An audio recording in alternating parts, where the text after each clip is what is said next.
All right, welcome back. In this lesson, we're gonna learn about how to solve systems of equations, multiple equations at once, using graphing, using substitution, and using elimination. Or at least we're gonna review them and make sure we understand what we're doing. And to do that, we're gonna start with a problem. Actually, we're gonna start by doing a problem, and then once we've done that problem, we'll figure out what we've just done and why we've done it, and then we will figure out the kind of the intuitions behind these problems themselves, and then figure out how to do a couple more problems and do a couple more examples. But without further ado, let's just go ahead and start with this one. It says solve each system by graphing. X minus 4y equals negative 12, and 3x plus 2y equals negative 8. Okay, so if we want to, it says to solve these by graphing. So the first thing we want to do is actually graph these equations. So we're going to start by graph. So let's see, we got x minus 4y equals negative 12. We want to actually graph that. And if we want to graph that, what we're going to want to do is put it in slope-intercept form so that we can graph it. So x minus 4y equals 12. I'll use a purple color for this one. X minus 4y equals negative 12. Negative 12. All right, great. And so I'm going to solve for y so I can graph it. So I'll subtract x from both sides. So I get negative 4y equals negative 12 minus x. And then I need to get rid of that negative 4, which is next to the y. So I'll divide both sides by negative 4. Divide both sides by negative 4. And we get y equals negative 12 minus x over negative 4. Or put it in a more simple way, we could say this is y equals negative 12 over negative 4 minus x over negative 4. I kind of just split up the fraction in two fractions because with a common denominator. Okay, let's simplify a little bit more just so that we're very, very clear about what's going on here. I can move that x to the left because remember our slope-intercept form. I hope you remember what slope-intercept form is. Slope-intercept is slope-intercept. Just in case we've forgotten what the goal is of being able to graph an equation, y equals mx plus b. Cool? So I want to get something, so this says y equals something times x plus something. That's what I'm actually trying to get to here. So then I'll kind of move x to the left so I can kind of, to the left side of that. I'm going to switch negative x to negative 4 and negative 12 and negative 4 over negative 4 so that I'm able to, so that it looks more like that form. So we can have something times x plus something. So we get y equals negative x over negative 4. Let's see, minus 12 over negative 4. Okay, and let's see, the negative x over the negative 4, the negatives cancel out, so we get y equals x over 4, and then the negative 12 and negative 4, let's see, negative 12 divided by negative 4 is 3, so that is plus 3. Great, so altogether, finally, what we have is y equals, I can, instead of saying x over 4, I can say 1/4 x. I'll say 1/4 x plus 3, because 1/4 of something is the same thing as dividing by that number. Okay, so we get y equals 1/4 x plus 3. So now I can graph that. This is slope-intercept form. Remember, the 3 is the y-intercept, and the 1/4 is the slope. Okay, so we'll start with the y-intercept. The y-intercept is 3, so we'll put 3 on the y-axis. And then a rise of a run is 1/4. So every time we rise 1, we run 4. Or another way to think about it is every time we go forward 1, we go up 1/4. So we'll rise 1 and run 4. That brings us to here. Rise 1, run 4. Brings us to there. Or if you're doing it the other way, you could think of I go across 1/4.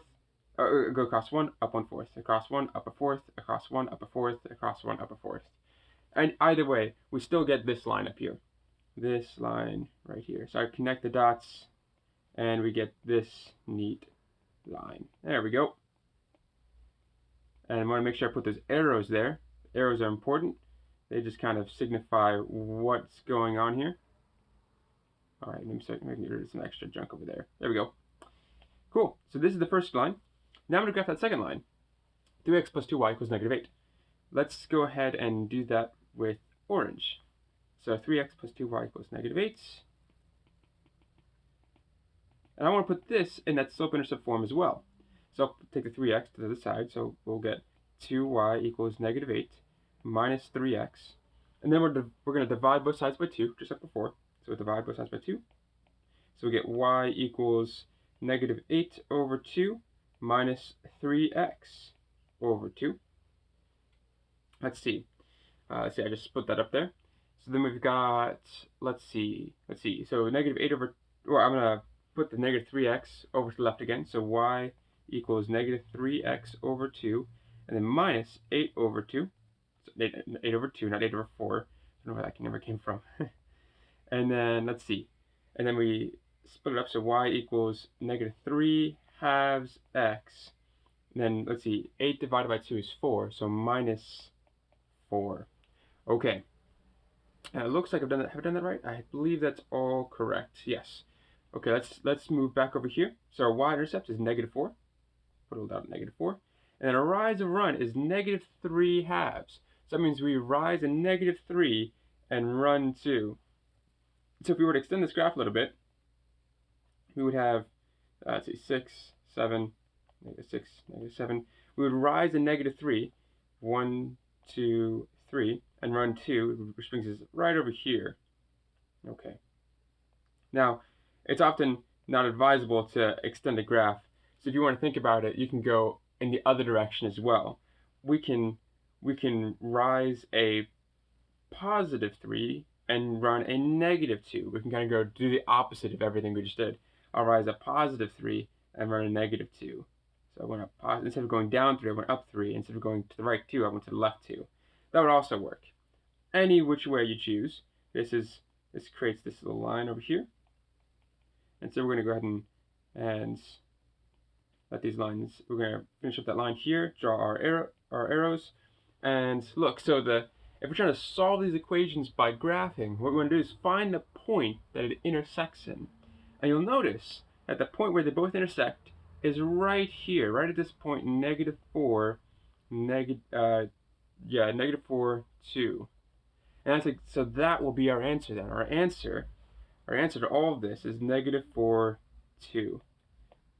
So look at what we did here. To solve this equation, basically what the question is asking is if you were to graph these two lines, where would these 2 points, where would the lines intersect? Where would they cross over one another?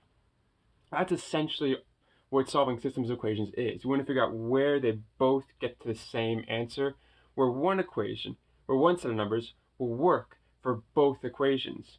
You can see that if I put these numbers, and I encourage you to try this out in your own time if you've got it, to put these numbers, put negative 4 and negative 2, substitute those numbers into both those equations, and you'll get true statements for both equations. And that's why this works, because any points, as we discussed a while ago, any points you graph on one of these on a line, if you use any point on a line that you've graphed, that point will solve the equation that you just graphed. So since negative 4, 2 is a point on both lines, negative 4, 2 solves both equations. It's something that makes both equations true, makes them both work. Okay, so that's good. Let's go back and see some ways to do this in different ways. So that's using graphs. So just talk about using in graphs. The rest of the way, we're going to figure out how to do this instead of using a graph, but using an equation or using just numbers and number crunching. There's 2 ways to do it. There's substitution and elimination. But before we get into the nitty-gritty of how to do substitution and elimination, let me just back up and tell you, sometimes you'll get lucky and you'll hit like a shortcut to the answer. What I'm saying is this. Sometimes you'll get a question where it says to solve, where y equals 2x plus 7 and y equals 2x plus 7. If you ever get something like that, you want to constantly be on the search and think in your head, am I ever getting this? If you ever see something like that, and ever in your processes you get this itself, you can stop whatever you're doing. And you can just stop immediately and be done, and you're finished. Because both equations are the same. If both equations are ever the same, then you know that you can stop immediately and say, no, there are infinite solutions. There's infinite solutions to these problems. And the reason why is, if you think about it, if you went back down here, if you're graphing the same line over and over again, if I graphed a purple line right on top of the purple line, I graphed another, teal line, and they were both the same line. Well, if I'm asking the question, where do these lines intersect? Where do they cross? Where do they overlap? Well, they overlap in infinitely many points. I can pick any point I want on the graph, and they would all overlap.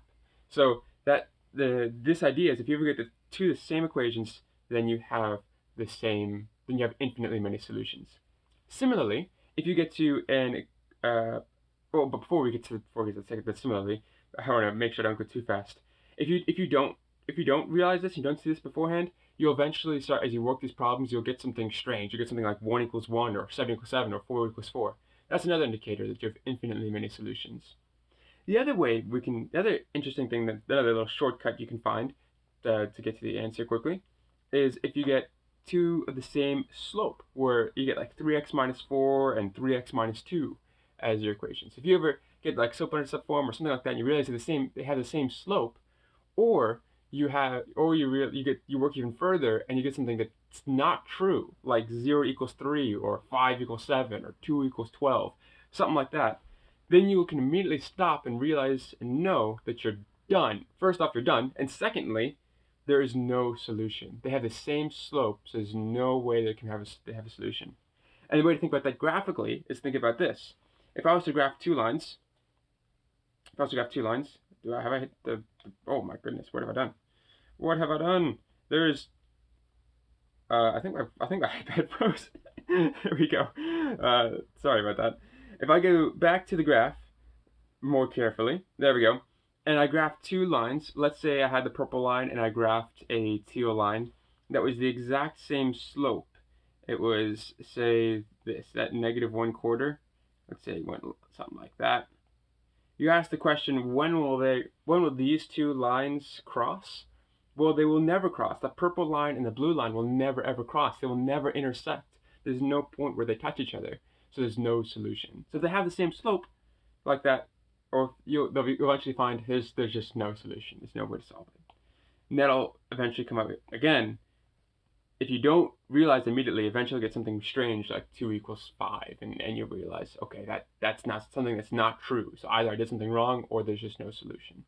Okay, so those shortcuts out of the way, let's talk about how to actually do substitution, or how to do elimination. And I'll show you the same problem, and I'll show you how to do the same problem in both ways.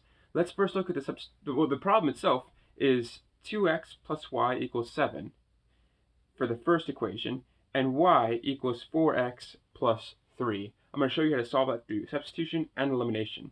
Through substitution, we start by realizing that, well, if y equals 4x plus 3, you've solved for a variable. You've solved for y, in a sense.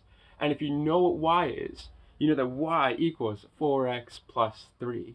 And one of the cool things about that is you've known, because the nature of the equal sign, it's, if you have one thing on the equal sign and the other thing on the equal sign, they're interchangeable. They mean the same thing. So if y is the same thing as 4x plus 3, then in the other equation, I can put 4x plus 3 everywhere I see y. So instead of saying 2x plus y, and that's this first bit up here, instead of saying 2x plus y equals 7, I could say 2x plus 4x plus 3 equals 7. Okay, and I put this parentheses there because it's just generally good to put parentheses in there. Eventually, it won't really count. I'll be able to open this up and cancel out pretty quickly, but I just put parentheses to make it easier to group them. Okay, so 2x now becomes, with 2x plus y equals 7, becomes 2x plus 4x plus 3 equals 7, because y equals 4x plus 3. All right, from here, it's just straight algebra. We just say 4x plus 3, well, the 2x plus the 4x equals, the 2x plus the 4x becomes a 6x. So that gives us 6x plus 3 equals 7. And then we just solve it like algebra. We'll subtract the 3 on both sides, and we'll get 6x equals 4. And then we divide both sides by 6, and we get x equals 4 over 6. You simplify that, and that gets you down to x equals 2/3. So there you have it, x equals 2/3. That's the first part of the solution. We'll get to part 2, which is actually conveniently the same thing as elimination. But the first part of the solution in substitution is just finding that x, and that's how you find the x. Okay, that's substitution. That's essentially what substitution is. And that's the part 1 of substitution. Now I'll show you that same problem, that same part 1, but on elimination's side. If you had elimination, you have 2x plus y equals 7 and y equals 4x plus 3, the same equations, and you'll say, well, your goal with elimination is to line up the variables, like visually, so that there's like x's are visually above the other x's and the y's above the y's and the numbers are above the numbers, and you want to line them up. And your goal is to get it so that one of the numbers, one of the y's either equal the top y's equal the bottom y's, the x's equal the bottom x's, or the numbers equal the numbers, something like that. So you can kind of cancel, or what we call eliminate, things out. Here's what I'm trying to say.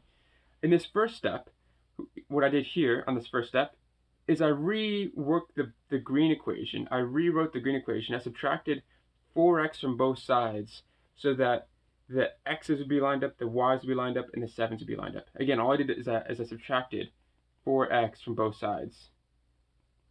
And then I got that green equation below. Okay, and when you see that, you'll see this very convenient thing. The y's are now lined up, and the y's equal each other. The x's are lined up, but the x's don't equal each other. These x's, they're lined up, but they don't equal each other. The y's also line up, and they're all also the same. We have y and y, not 3y and 2y or 7y and 6y. It's 1y and 1y. They are lined up, and they're the same value. Y is y. So we can eliminate. Sometimes it won't work out at all, and that's what this orange asterisk says. Sometimes it just doesn't work out, and you've got like 2x plus 3y equals 7 and 4x minus 7y equals 3, and you just things don't line up at all. And so if you had something else, say it was something like this: 2x plus 14y equals 12, and let's say it was, I don't know, 6x plus 7y equals 14. Well, over here, nothing. You've kind of lined up all the variables, but nothing lines up itself. So you need to kind of multiply both sides of one equation so that they will line up, so that one of the variables will equal each other. So you could think about it and you could say, well, if I multiplied this side of the equation, if I multiply both sides of the equation by 3, of this top equation by 3, then I would get 6x on the top, and that'd be the same thing as the 6x on the bottom. I would get 6x plus, that's 42y equals 36. Not 46, 36. Yeah, equals 36. And that gives us the lining up that we want. So if you don't find it, sometimes you'll have to multiply one or even both equations by a number so that they will line up. Another way we could have gone to make it all line up is we could have multiplied both sides of the equation by both sides of the bottom equation by 2, and that would have made it lined up. If I multiplied this side by 2 and this side by 2, the y's would become equal to each other. We would get 12x plus 14y equals 28.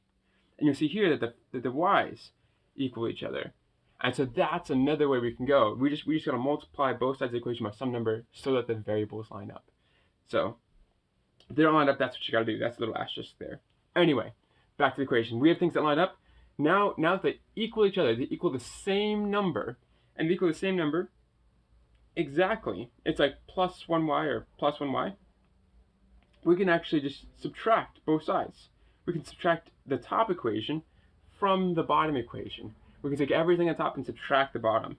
Here's what I mean. We'll take the 2x and minus the 4x, or minus the negative 4x. We'll take the y and minus the negative y, or minus the y. We'll take the 7 and subtract the 3. And so we will get 2x minus a negative 4x equals 6x. Y, a positive, actually let's make sure this is clear for if you see as notes. If we have a positive y and we subtract a positive y, we get 0. You take y, subtract y, you get 0.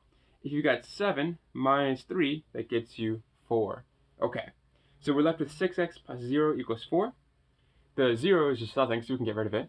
So then we'll be left with 6x equals 4. Divide both sides by 6, and we get x equals 4 over 6, or if we simplify, x equals 2/3. It's the same thing as before. You get the same x, so we solve for x in both cases. In both cases, x equals 2/3. So 2 ways of solving the same problem. Now you can see in this case, elimination took a little bit longer. depending on how it's set up, one way will usually be faster, and the more problems you do, the better you'll be able to decide which one to use. And the reason both are useful for their own situations, but those are two different ways of solving the same problem. When you actually get to the problems, usually most math problems will say solve by elimination or solve by substitution. Oftentimes they'll actually tell you this is a faster way, go do it. Sometimes they're just being mean and they tell you, oh, solve with this one way, even though the other way is faster. Anyway, we've now solved for x. So phase 2 or part 2 of this problem, whether you solve by elimination or substitution, will always be the same. It's the exact same thing both times. We'll take that x, that solution we found, and we plug it in to either one of the equations. It doesn't matter which equation we plug it into. We're just going to choose an equation and plug it in. So I could have chosen the blue equation, the 2x plus y equals 7, or the green equation, the y equals 4x plus 3. I just chose to plug it into the blue equation, 2x plus y. So I took this 2/3 and I said, oh, x equals 2/3. So I'll substitute 2/3 in for x. So you get 2 times 2/3, not x, plus y equals 7. Okay, and then we just solve from here. So 2 times 2/3 is 4/3, and then we have 4/3 plus y equals 7. Then we have, let's see, we want to solve for both sides, so we'll subtract 4/3 from both sides. We'll subtract 4/3, and we will get y equals 7 minus 4/3. Okay, now we need to simplify that out a bit. We've solved for y, we've gotten y all by itself, and now we need to simplify. So 7 is the same thing as 21 over 3, just multiplied. It's the same thing as 7 over 1. You just find a common denominator and you multiply both sides and you get that's 21 over 3. Okay, multiply the top and the bottom by 3. Then you subtract 21 minus 4 because they have a common denominator, and you get y equals 17 over 3, and that is your answer for y. So the total answer, everything together, is x equals 2/3, y equals 17 over 3, or the point 2/3, 17 over 3.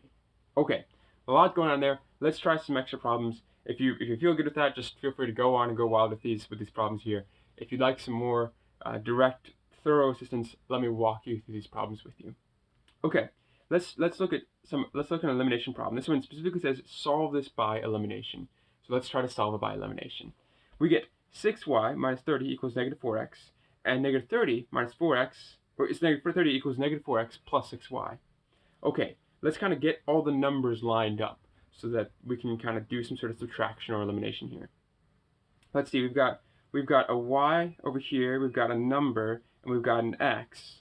We've got an x on the top equation. On the bottom equation, we've got the number, we've got an x, and we've got a y. Okay, so we can get these lined up if we got the y's from the right side to the left side. That's all we got to do. So we'll say the first one is negative 6y minus 30 equals negative 4x. The bottom one says negative 30 equals negative 4x plus 6y. Okay, so to get all these things lined up perfectly, I want to subtract 6y from both sides from the bottom equation.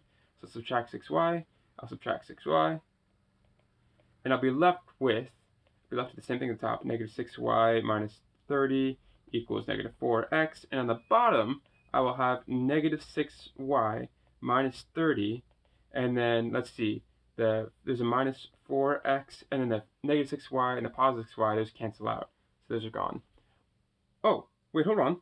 We've got negative 6y minus 30 equals 4x at the top, and negative 6y minus 30 equals negative 4x at the bottom.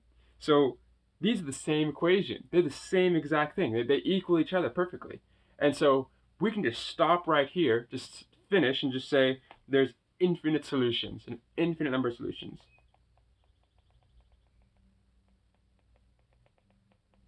And we're done.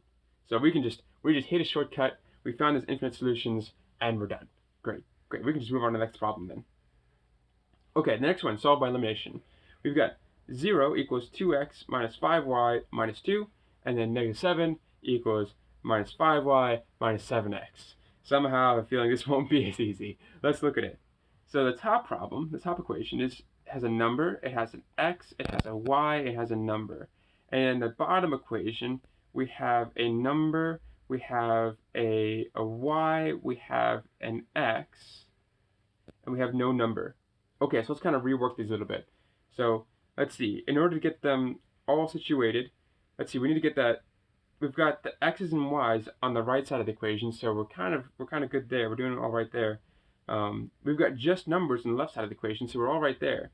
But in the first equation, we've got this extra number up here. So we want to get rid of that extra number so we can kind of simplify it a bit. So in order to do that, I'll add 2 to both sides so that I'll get rid of that number on the right side.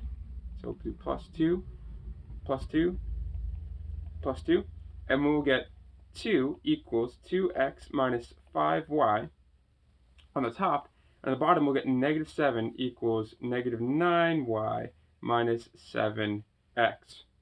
Okay, so now we're almost there. The numbers are lined up. So we got these numbers, the numbers are lined up, but the x's and y's aren't quite lined up. They're kind of flip-flopped. So we'll just flip-flop them again. We'll take these and we'll just switch them. And because there's an addition, subtraction, or subtraction sign between them, I can just swap them pretty easily like that.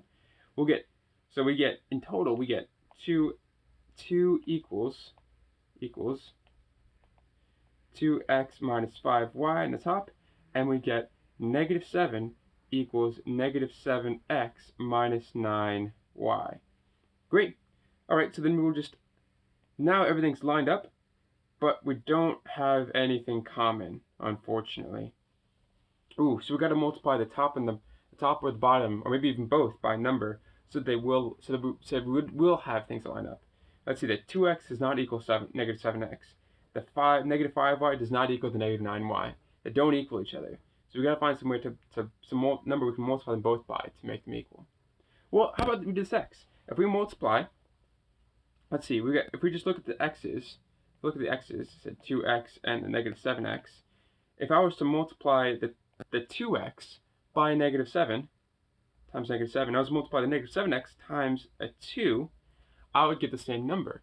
I would get, let's see, I'd get negative 14x on the top, and I would get negative 14x on the bottom.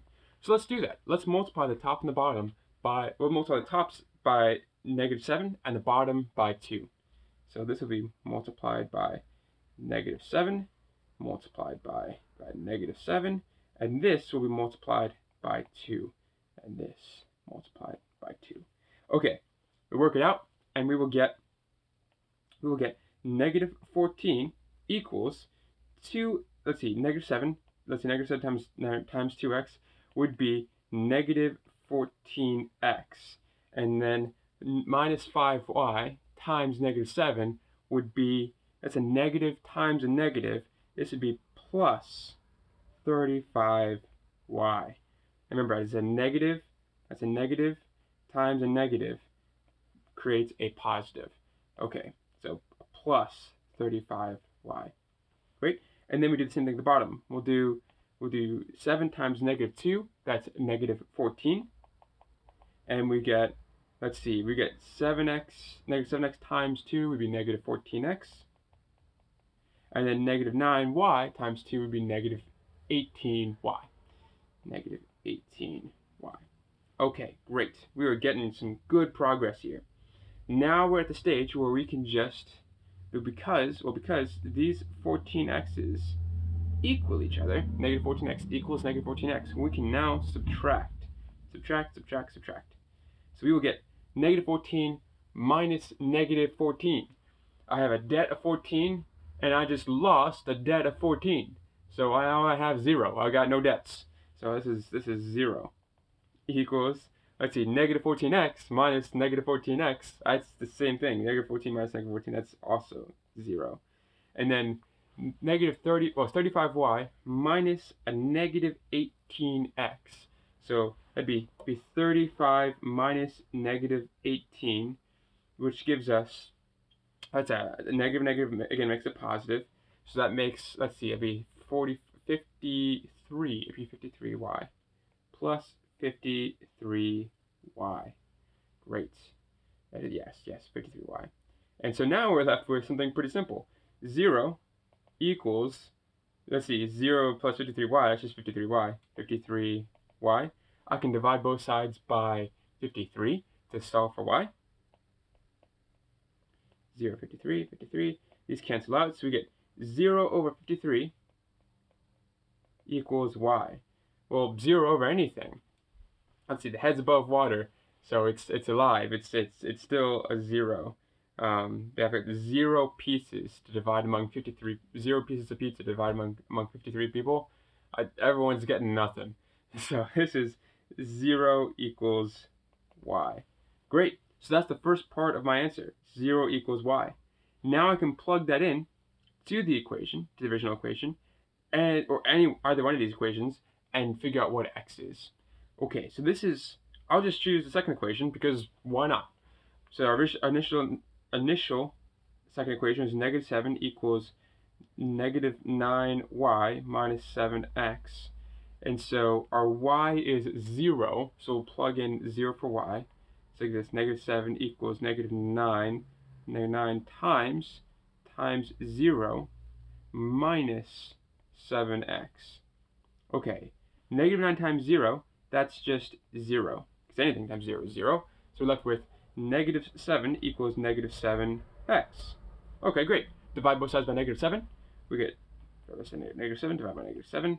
These, let's see, negative 7 divided by negative 7, these will cancel out. They simplify to just 1. These simplify to just anything divided by itself is always 1. So this simplifies to 1. So we get 1 equals 1 times x, or just 1 equals x. And that is the answer of the second part of our equation.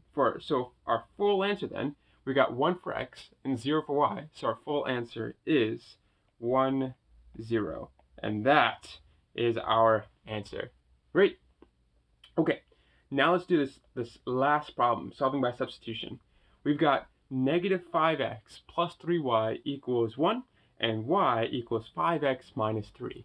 And we want to solve this using substitution. Now, fortunately for us, this is actually one of the cases where solving by substitution is actually faster than solving by elimination or, well, elimination. So let's go ahead and see how this works. Let's label this one the purple one again, and we'll make this one the green one again. So I know that y equals is the same thing as 5x minus 3. So everywhere I see y in the first equation, I can replace that with 5x minus 3. So let's go ahead and do that. I've got 5x, negative 5x plus 3y equals 1. But instead of y, I can write 5x minus 3. Very convenient, very convenient. And if it was something else, if it was something like x equals 5y minus 3, then I could replace x with 5y minus 3. But fortunately, that's not the way it is right now, so we'll just keep going this way. Okay, so we've got negative 5x plus 3, 5x minus 3 equals 1. Let's simplify. Negative 5x plus 3 times 5x minus 3 is 15x minus 9 equals 1. Great. And then we then we'll simplify some more. Negative 5x plus 15x would be 10x. Let's see, 10x minus 9 equals 1. And then, let's see, I want to get x all by itself, so we'll add 9 to both sides. So we'll add 9, so 10x equals 10. And let's see, so that gives us, x divided both sides by 10, so x equals 1. Great. So that's the first part of our answer. And again, the second part is the exact same part as solution. It's the exact same process as the second part is the exact same process as elimination, not a solution. It's the exact same process as elimination. So let's go to that second part. We plug it into either one of these equations and plug in x for either one of these equations, and then we just solve for the other variable. So we will take negative 5x plus 3y equals 1. And I just chose the top equation. I could have chosen the green equation as well, but I just decided to choose the purple equation because I just did. So we have, instead of saying negative 5x, I can say negative 5 times 1, because x we now know is 1. So we'll say negative 5 times 1, or times 1, plus 3y equals 1. Okay, so that simplifies down to negative 5 equals negative 5 plus 3y equals 1. Okay, let me add 5 to both sides, add 5, and we get 3y equals 6, divide both sides by 2, and we get, divide both sides by 3, my brain's jumping ahead, and we get, let's see, these cancel out, 6 divided by 3 is 2, this is 2, so we get y equals 2. Great, and that's the answer for y. Great. So our final answer then is 1, 2, and that is our final answer. Great. And so that's how we do these kinds of problems. If you have any more help, just let me know. Here to help however I can.